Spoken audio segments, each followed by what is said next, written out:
Bonjour et bienvenue, je suis Renata.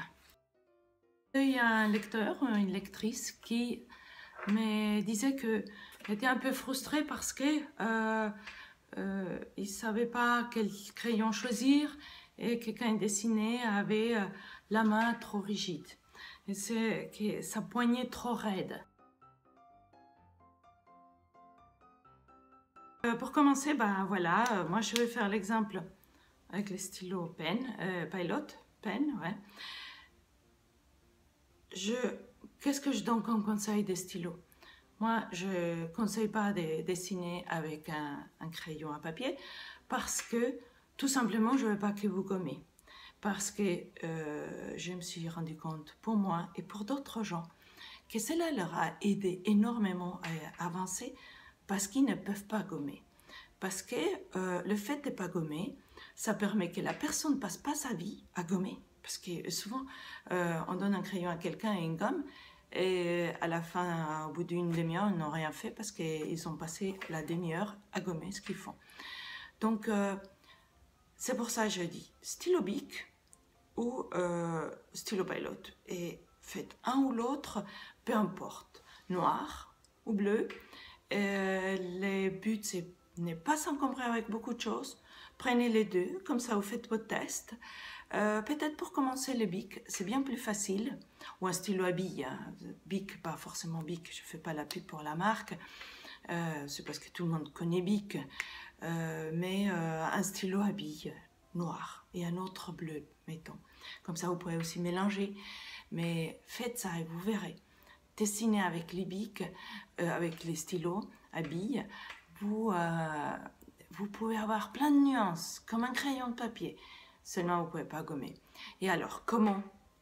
Ça, c'est pour le choix de l'outil que je conseille pour commencer. Voilà, faites ça comme ça. Je ne suis pas rigide sur ces choix-là, mais c'est un bon début. Puis après, je fais ça sur ces cils-là. Beaucoup de gens, ils tiennent leur stylo comme ça. Mais il ne faut pas tenir ça comme ça. Il faut tenir ça plus loin. Moi, voilà. Moi, en général, je tiens comme ça, 3-4 cm de la pointe. C'est sûr que plus vous cramponnez à dessiner, plus c'est difficile. Et vous allez voir que plus vous êtes en arrière, plus vous lâchez le trait. Donc voilà, il faut y aller, se lancer et pas essayer de faire parfait, voilà, parce que de toute façon, comme je dis à chaque fois, ça n'existe pas. Il faut juste aller. Copier quelque chose, c'est plus facile qu'inventer quelque chose. Vous asseyez, vous mettez vos tasses, vos lunettes, si vous avez des lunettes, ou un stylo à côté, et vous allez voir. Je vais vous faire une petite rapide démo de comment tenir les stylos et ce que ça peut donner. Voilà, pour cette démo, je vais faire tout simplement, je vais copier ça, cet stabilo. Ce sera très simple. On va mettre sans la marque, comme ça, ça va être super facile. Alors, je commence comme ça, d'accord? Je fais à peu près ce que je vois. Je dois remettre les lunettes, sinon je vois rien. Et je tresse, voilà. C'est une démo rapide, et c'est juste pour vous montrer que même ça peut ressembler à un stabilo. Voilà, top, top, top, top, top. Donc, ça c'est mon stabilo. Et oui, c'est ça. Vous avez vu, j'ai tenu ça à cette distance-là. Ça fait plus 3 cm que 4. J'avais mon poignet posé dessus.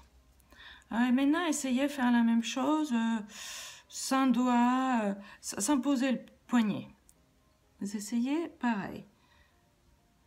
Voilà, tout est, ça s'appelle main levée. Je fais ça à une seule ligne aussi parce que j'aime beaucoup ça. Voilà. Voilà. Voyez la différence? Bon, pas grand chose, moi, je vois. Voilà.